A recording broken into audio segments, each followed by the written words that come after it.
To a Singaporean guy, I would say like forget your shirt and t-shirt. Wear a pant at least.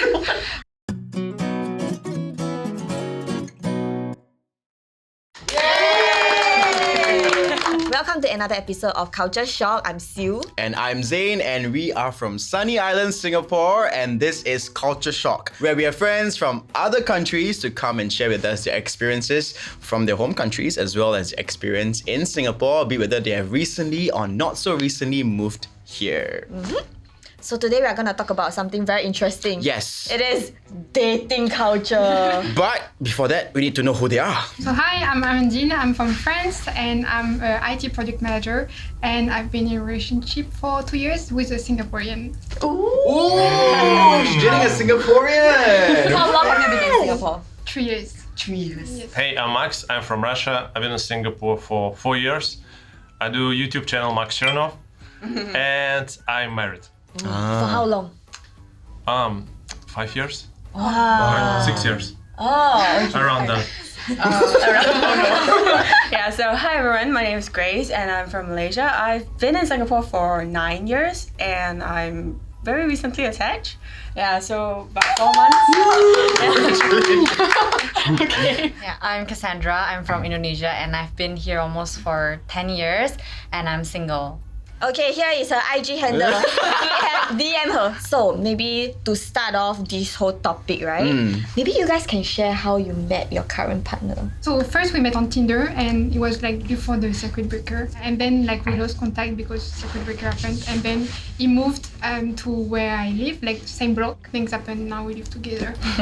Wow. Wow, okay, sorry. If it's a bit intrusive, you can don't answer me. But by together, you mean just the both of you or with his family? Just the both of us and the flatmate, like a friend. Yeah. Ah. Yes. But the thing is, he's born in Singapore. No, so he's Singaporean Chinese. He's from China, but he moved to Singapore when he was like 4 years old. So, Because when you said Singapore, right, I thought like people like us. And then if you live together, that's a bit uncommon. yeah. Usually you would live with the parents, and Yeah. I'm so grateful. We don't have to be married to live together. I'm so happy for you. Because I've been in a relationship for 10 years. We are still living separately. Soon. Soon, until I get married. Yes. Yes. Okay. What about you, Max? It's a long story. I'll make it short. So we're colleagues. And I saw this girl, so I like her. And I know she's from different departments. I start to make friends with their department, with her colleagues, to be closer, to go for lunch together, this kind of stuff. And then after a month we had a off-site event, and after that we went to a bar, and we kind of that's how it started. We kissed, and then we started dating. So this was back in Russia, or It was back in Moscow, yeah. I love stories. Okay. I met my boyfriend on Bumble. We've been together for 4 months. Okay, the thing is, now I want to ask, right? Like, you said that you guys met in Moscow and then you guys went to a bar and then everything happened from there. So, like, how is the dating culture like there? Because in Singapore, we use a lot of apps. People don't see Singaporeans as, like, romantic people. Yeah. I would say people meet on apps as well. Before, I think people go to find someone like in a bar or something, or like even like on the street or or in MRT. But now, if you try to like pick up someone in MRT, like in Moscow, like in metro, it would be weird. So people don't do it anymore. So I think it's switched more to the apps. Okay. What about you? Paris is like the city of love, you know. Yes, So I've always heard that, but is it true or is it a misconception? I think some part of it is true. So when I compare like relationship in France versus my relationship with my boyfriend, here the date that we do, like we go to all call centers. I mean, we discuss, we spend good time, but like in France, the minimum would be like to go to a nice restaurant, have some good wine, and like I don't know, watch the stars. Like it's like living in the moment, but a moment that you create. Or in Singapore, it's like, oh, just live the moment that is there. So is it like a must for like the first date to be in a nice restaurant? Oh yeah, the first one, like you really prepare like to go on the first date. It's not like, oh, I grab my bag, I go. So let's say if the guy is a student and doesn't have a lot of money and can't afford to bring the girl to a fancy restaurant, then is that like a Still do. still do? Take a loan. Wait, so let's say for example, a Singaporean guy who wants to date a French girl, what would you tell the Singaporean guy to prepare? To a Singaporean guy, I would say like forget your shirt and t-shirt. Wear a pant at least. We like small attention like flowers and things like that. Would be nice. Then should he send you home? Definitely. Definitely. Yeah, So yeah. first date, you'll let him know where you stay. I mean, if the night went well, then you will head to your together back. In Singapore, or maybe for me, I'm being taught to be more cautious. First date, don't let anybody know my address. Okay, just imagine, let's say if you invest the amount of money, that time, like you had to take up a loan to go to a restaurant, but then the date doesn't turn out well, or like if it doesn't work out, then it's like, you know. Your loss. Oh, you're lost. Okay. Wow, the standard is pretty high at the moment. No wonder they are like very, very romantic actually. Then how about in Malaysia? I mean, I don't think I can speak for most Malaysian because the thing is, I really spent my entire young adulthood here, and I only started dating, I suppose, when I came to Singapore.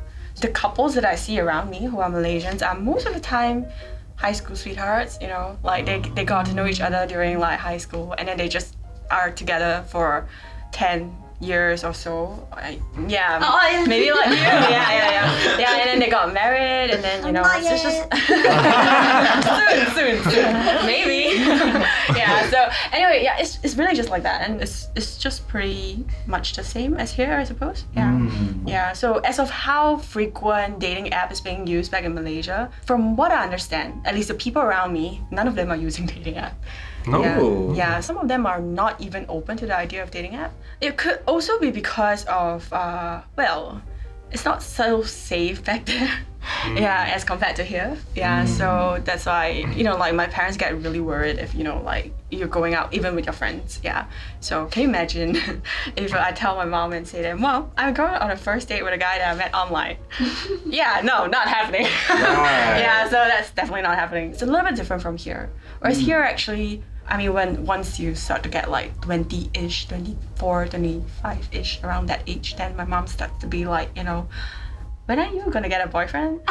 You know, like, are you going to, you know, just try out dating app or something like this? So since you've been in Singapore for quite a while, right, and all your dating experience are here, how would you describe the Singapore dating culture? In Singapore, there isn't just Singaporeans. Yeah, so there are also a lot of other people, like people from different nations in the dating app as well. Yeah, so in a way, you get to see a lot of different people. Like for me, I feel like my dating experience for the past 2 or 3 years is really just like you get to know people from different backgrounds. So I thought it's a very good, you know, culture exchange, at least for me. For Cassandra, have you had dating experience before? Yes. Okay. I guess the difference between Singapore and Indonesia is in Indonesia it's more traditional, I feel. Like we even have this term called PDKT, which stands for like getting to know each other only. Like yeah, so in Singapore I think you guys call it as dating, and after getting to know each other and we feel like it's okay, then we started being like, in Singapore I think it's like dating exclusively. Yeah, like no one else, just this person. Family plays a very important role in Indonesia. So the moment like a person would feel comfortable or they see it as a long-term kind of thing, they will bring the guy or girl to the family, ask them to have dinner together, and that's when things get serious and they will be in a relationship. For application wise, it's still not really a common choice in Indonesia. Mostly it's like social circle. What if you bring your partner, or rather like your date home, and then your family disapprove? Most of the time family's approval is very important. Like if the family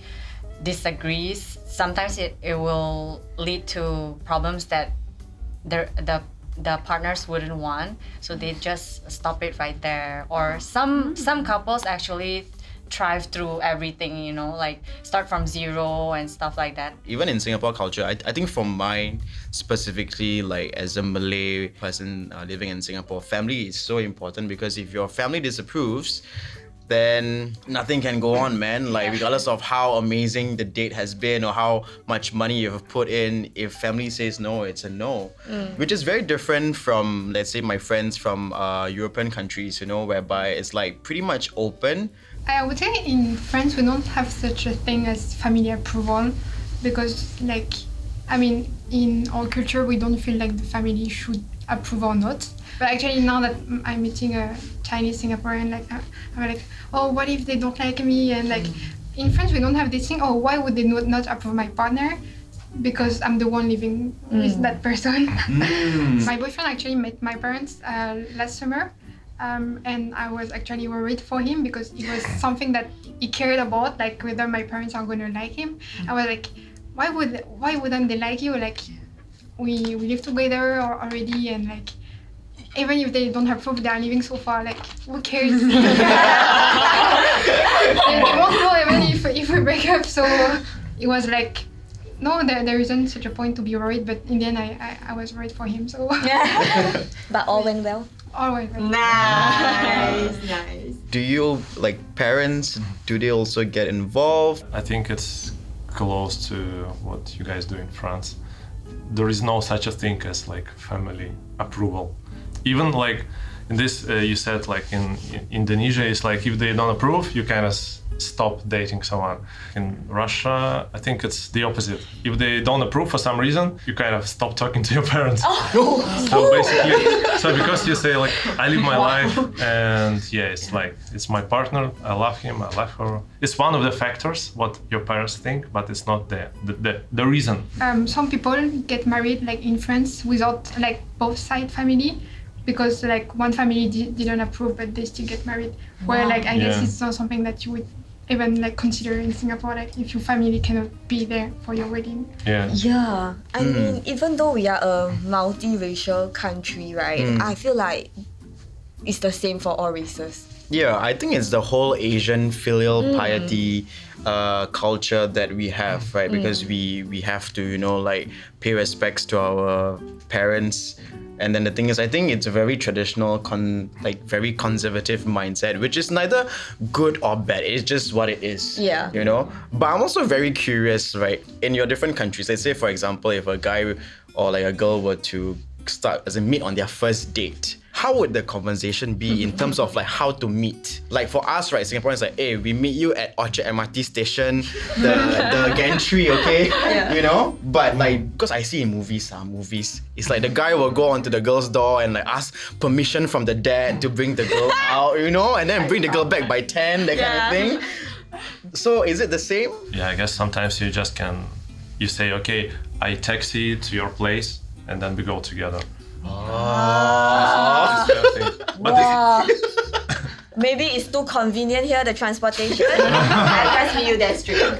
Then how about in Malaysia and also Indonesia? In Indonesia, because car is like something that people buy or not motorcycle. So definitely the guy will pick the girl up from the house and we will go to the dinner or date place together. Then they will drop us off. So it's quite common in Indonesia to pick us up first. Yeah, I think in Singapore it's not really that way. Yeah. To be fair, dating in Singapore, I do have guys that actually cab down to my place and go together. So who says Singapore is not romantic? Actually,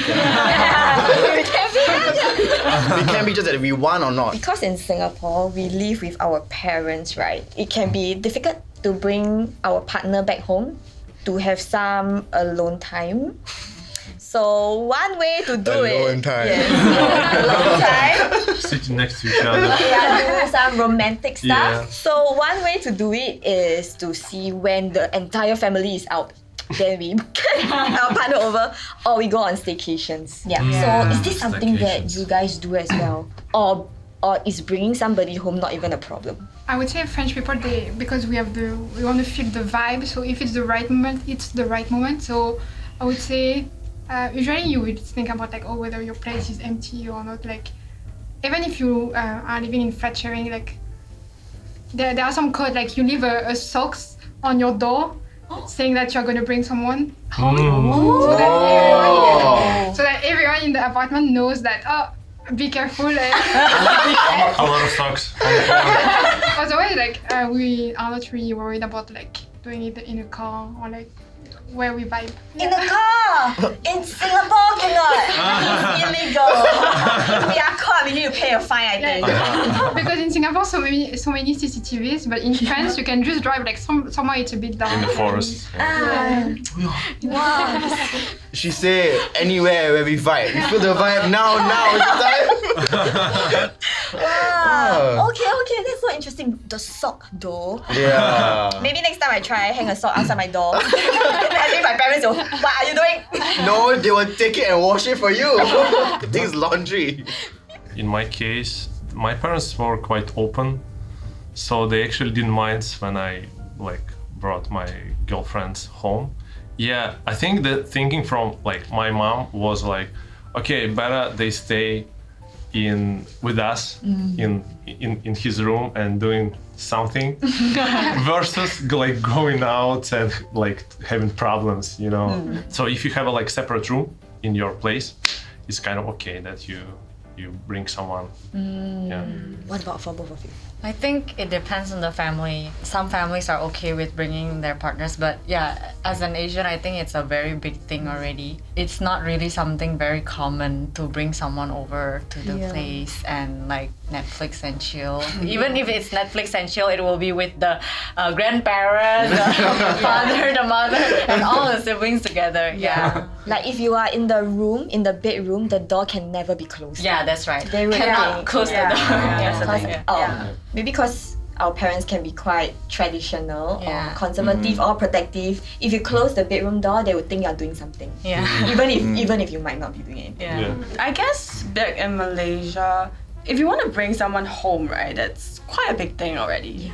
When I first met my boyfriend's parents, I was like, I'm super nervous. I was like, should I bring some gifts? Should I do this? Should I do that? You know, I was just like so nervous. And yeah, so it's like a huge event. Yeah, so or a huge milestone in a relationship. You talk about alone time and staycation and all this thing. I sort of get it now. Do you know I never understood what staycation is until I came to Singapore? Oh, Yeah, really? so I was like, who stays in their own country in a hotel? I mean, it just doesn't make sense, you know, initially. Exactly. Yeah, right, yeah. Yeah, true. Yeah, but you know, ever since I've been living here for a while, and then you know this dating thing's ongoing, I'd be like, okay, now I understand what is staycation. What's it for? Yeah. Wow, so staycation is not something that people in your home country do. No. Wow. I never done staycation Really? before Singapore. Yeah. Actually, like I've been on a staycation with my boyfriend, but then because we are living in a condo and we already have like this pool and the sauna within our condo, we are like trying to find a hotel that is even better than our condo. Otherwise, like we pay a rent for what? Ah. So it was like, in the end, went to Fullerton and it was really nice.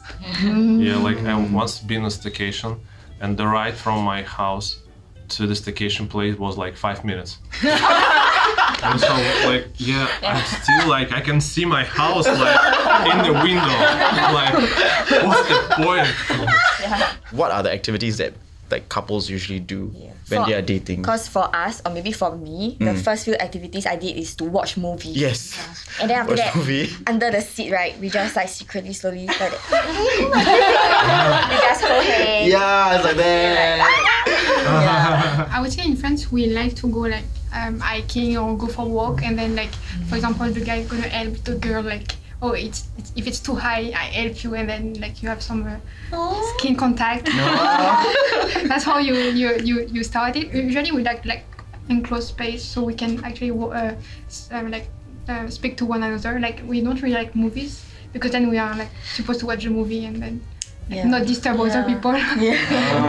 So just to hop on that, I feel like road trips is quite a thing in Malaysia.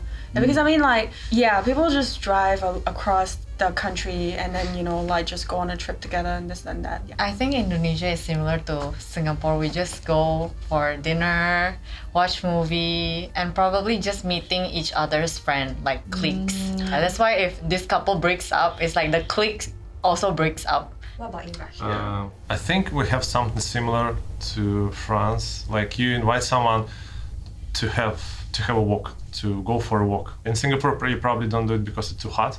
Yeah. Actually, one thing I wanted to mention also is in France it's very common to have a date at each other place because especially if you're living by yourself, like it would be like, oh, I don't know, like, oh, I have a IKEA furniture to build, like, can you come help me? And then like, like if the person told you that, oh, I'm cooking something very well, you are like, oh, can I try your like lasagna or like, and then you will meet at the person's place and experience like their life. I think when you live independently, it's a lot easier because, like, be it whether you are staying away from your family, like you stay with your friends, like it's a lot easier to bring your date over to experience stuff, right? As compared to maybe like in Singapore, whereby most of us are living with our parents before we get married. My wife is still making fun of me because I invited for our first date. I invited her to go to a rally. You know, yeah, rally like that was a huge crowd, like against the government. Because it was like super cold that day. It was like -20, like literally like one of the coldest days. I think we didn't go finally. Instead of that, we went to some photo exhibition, but she's still like making, you remember you invited me for a freaking rally on the first day. That's so interesting. Thank you all for sharing your stories because I think we learned a lot of interesting things today. Yes. Also very happy to know that in France they really do things romantically. Nice to know that it's not a myth. When the vibe is right. Yes, anywhere also can. Okay, and that concludes today's episode of Culture Shock. So if you like this video, don't forget to like, share, subscribe, ring the notification bell, and watch our other videos over there. Bye!